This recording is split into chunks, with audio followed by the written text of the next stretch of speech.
ದರ್ಗಾ ಆಸ್ತಿಗಳ ಬಗ್ಗೆ ಯಾಕೆ ಚರ್ಚೆ ಆಗ್ತದೆ? ನೋಡಿ, ಒಂದು ದೇಶದಲ್ಲಿ ಒಂದು ರಾಜಕೀಯ ಪಿತೂರಿ ನಡೀತಾ ಇದೆ. ಆ ಪಿತೂರಿಯ ಭಾಗವಾಗಿ ಇದು ಮಾಡುವಂತದ್ದು. ನೋಡಿ, ಮುಸ್ಲಿಂ ಸಮುದಾಯದಲ್ಲಿರುವಂತ ಕಲ್ಯಾಣ ಆಗಬಾರದು, ಅದಕ್ಕೆ ತಡೆಯೊಡ್ಡಬೇಕು ಅನ್ನೋದು ಹುನ್ನಾರ ಇರಬಹುದು. ನೋಡಿ, ಒಂದ್ ವೇಳೆ ವಕ್ಫ್ ಆಸ್ತಿನ ಅವರ ಕಬಳಿಕೆದಾರರು ಯಾರು ದುರ್ಬಳಕೆ ಮಾಡ್ತಿದ್ರೆ ಅದಕ್ಕೆ ಕಡಿವಾಣ ಒಂದು ಕಾಯ್ದೆ ತರಲಿ. ಅದರ ಧಾರ್ಮಿಕತೆಯನ್ನೇ ನಾಶ ಮಾಡುವಂತ, ಮುಸ್ಲಿಮರ ಅಸ್ತಿತ್ವವನ್ನೇ ನಾಶ ಮಾಡುವ ರೀತಿಯಲ್ಲಿ ಇದೆಯಲ್ಲ, ಸುಮಾರು ಉದಾಹರಣೆಗಳಿದ್ದಾವೆ. ಉದಾಹರಣೆಗೆ ವಕ್ಫ್ ಬೋರ್ಡ್ ನಲ್ಲಿ ಮುಸ್ಲಿಮೇತರನ್ನ ಹಾಕಿ ಅವ್ರಿಗೆ ಅಧಿಕಾರ ಕೊಡುವಂತದ್ದು, ವಕ್ಫ್ ಟ್ರಿಬ್ಯುನಲ್ ರದ್ದು ಮಾಡಿ ಎಕ್ಸಿಕ್ಯೂಟಿವ್ ಜಿಲ್ಲಾಧಿಕಾರಿಗಳು ಕೊಡುವಂಥದ್ದು, ಜಡ್ಜ್ ಬಿಟ್ಟು ಜಿಲ್ಲಾಧಿಕಾರಿಗಳು ಒಳ್ಳೇದ, ಜಿಲ್ಲಾಧಿಕಾರಿ ಹತ್ರ ಇದ್ರೆ ಒಳ್ಳೇದ, ಜಡ್ಜ್ ಹತ್ರ ಇದ್ರೆ ಒಳ್ಳೇದ? ಸುಳ್ಳು ಹೇಳೋದು, ಅದು ಅವ್ರಿಗೆ ಬೇರೆ ಅವರು ಬಿಟ್ರೆ ಇನ್ಯಾರು ಇಲ್ಲ, ಪ್ರಶ್ನಾತೀತ ಅಂತ, ಆ ತರದ್ ಏನು ಇಲ್ಲ. ನಿಜವಾಗ್ಲೂ ವಕ್ಫ್ ಅನ್ನೋದು ಒಂದ್ಸಲ ವಕ್ಫ್ ಕಬಳಿಕೆ ಮಾಡಿದಾರಲ್ಲ, ಭೂ ಕಬಳಿಕೆದಾರರು ಪ್ರಭಾವಿಗಳು, ಅದನ್ನ ಮುಕ್ತಿ ಮಾಡೋದೇ ನಮ್ಮ ಹೋರಾಟವಿನ. ಯಾವುದೇ ಒಂದು ಸಮುದಾಯದ ಜೊತೆಗಿನ ಸಂಘರ್ಷಕ್ಕಾಗಿ ವಕ್ಫ್ ವಿಚಾರದಲ್ಲಿ ನಮ್ಮ ನಿಲುವು ಇಲ್ಲ.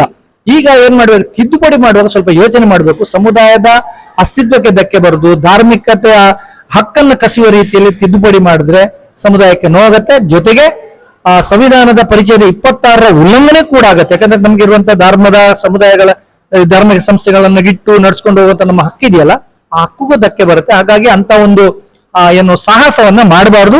ಈ ನಿಟ್ಟಿನಲ್ಲಿ ಏನ್ ನಡೀತಾ ಇದೆ, ಅದಕ್ಕಾಗಿ ಸಮುದಾಯ ಒಗ್ಗಟ್ಟಾಗಿ, ಮೊದಲು ಸಮುದಾಯದ ಜವಾಬ್ದಾರಿ ಏನು ಅಂದ್ರೆ, ಮೊದಲು ನಾವು ಅದರ ಆಗುವಗಳೇನು, ವಕ್ಫ್ ಅಂದ್ರೆ ಏನು, ಅದ್ರಲ್ಲಿ ನಂದು ಆತಂಕ ಏನು, ಹಿಂದೆ ಏನಾಯ್ತು, ಈಗೇನ್ ನಡೀತಾ ಇದೆ ಕಾನ್ಸ್ಪಿರಸಿ, ಮುಂದೆ ನಾವೇನ್ ಮಾಡ್ಬೇಕು ಅನ್ನೋದನ್ನ ನಮ್ಮ ಸಮುದಾಯ ಎಲ್ಲ ಒಗ್ಗಟ್ಟಾಗಿ ಕೂತು ಒಂದು ತೀರ್ಮಾನಕ್ಕೆ ಬರಬೇಕು.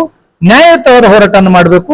1998ರಲ್ಲಿ ಸುಪ್ರೀಂ ಕೋರ್ಟ್ ತೀರ್ಪು ಕೊಡ್ತಾ ಆ ತೀರ್ಪನ್ನ ಕಾನೂನಿನಡಿಯಲ್ಲಿ ಬಗೆಹರಿಸುವುದು, ಜೊತೆಗೆ ಇದನ್ನೊಂದು ಕಂದಾಯ ರೆವಿನ್ಯೂ ಡಿಸ್ಪ್ಯೂಟ್ ಅಂತ ಹೇಳಿ ಬಗೆಹರಿಸಿ ಇಲ್ಲಿಗೆ ಮುಗಿಸ್ಬೇಕು. ಮುಂದಿನ ಪೀಳಿಗೆಗೆ ಇದನ್ನು ಉಳಿಸ್ಕೋಬಾರದು. ಅದಕ್ಕಾಗಿ ನಮ್ಮ ಸಮುದಾಯ ಜಾಗೃತರಾಗಿ ವಾಸ್ತವತೆಯನ್ನು ಅರ್ಕೊಂಡು ಇರಬೇಕು, ಒಗ್ಗಟ್ಟಾಗಿರ್ಬೇಕು, ಯಾವುದೇ ಕಾರಣ ಮೈ ಮರಿಬಾರದು ಅನ್ನೋದು ನಮ್ಮ ಮನವಿ.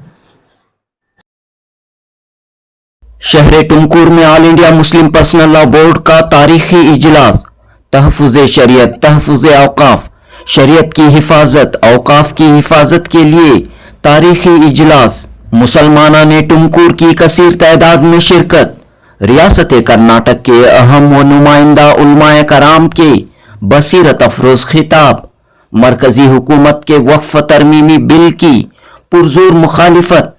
एक जानिब हुकूमत को पैगाम तो दूसरी तरफ उलमाए कराम ने गफलत की नींद सो रहे मुसलमानों को भी झंझोड़ा और कहा कि मुसलमानों की कमजोरी, अंदरूनी खराबी की वजह से हुकूमत मुस्लिम मुखालिफ शरीयत मुखालिफ कानून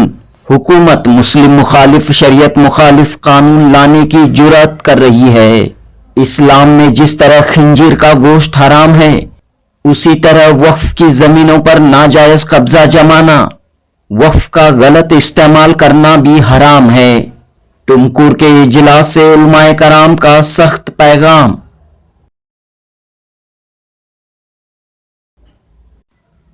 नवंबर 2024 जुमेरात की शाम टुमकुर के स्टार कन्वेंशन हॉल में all India Muslim personal law board जिला टुमकुर शाख का अजीमुशान इजलास मुनक़द हुआ।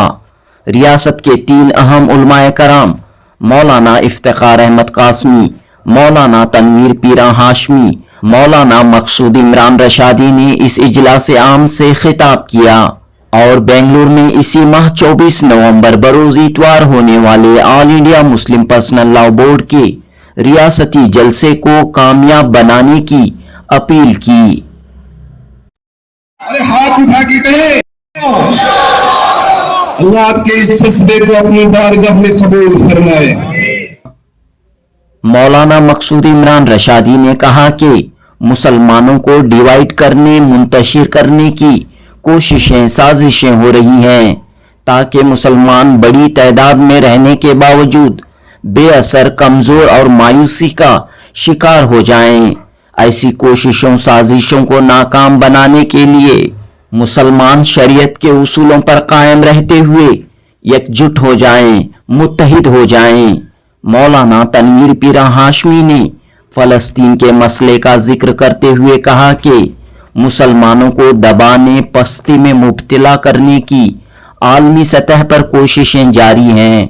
इसके ज़ेर असर मुल्क में भी चंद ताकतें मुसलमानों के खिलाफ नफरत जहर उगलने की कोशिशें कर रही हैं, मुसलमानों के हुकूक को छीनने की कोशिशें कर रही हैं। लेकिन मुल्क में डॉक्टर B.R. अम्बेडकर साहब ने एक मजबूत कॉन्स्टिट्यूशन दिया है। मुल्क के इस आइन को फिरका परस्तों की यलगार से बचाने की जरूरत है। जमीयत उलमा हिंद कर्नाटक के रियासती सदर मौलाना इफ्तिखार अहमद कासमी ने इस बात पर जोर दिया कि मुसलमान शरीयत के अहकामात पर पाबंद रहें, अपनी अंदरूनी इस्लाह करें। खुदा ने आज तक उस कौम की हालत नहीं बदली, न हो जिसको ख्याल आप अपनी हालत के बदलने का। इस तरह मौलाना इफ्तिखार अहमद कासमी ने मुसलमानों से गुजारिश की कि वो पहले अपने आप की हालत को बेहतर बनाएं, अपने घर की हालत को बेहतर बनाएं, ताकि दूसरों को शिकायत का मौका न मिले। मारूफ कन्नड़ा सहाफी बदरुद्दीन ने कहा कि इन दिनों मीडिया में वक्फ के सिलसिले में कई गलत बातें फैलाई जा रही हैं।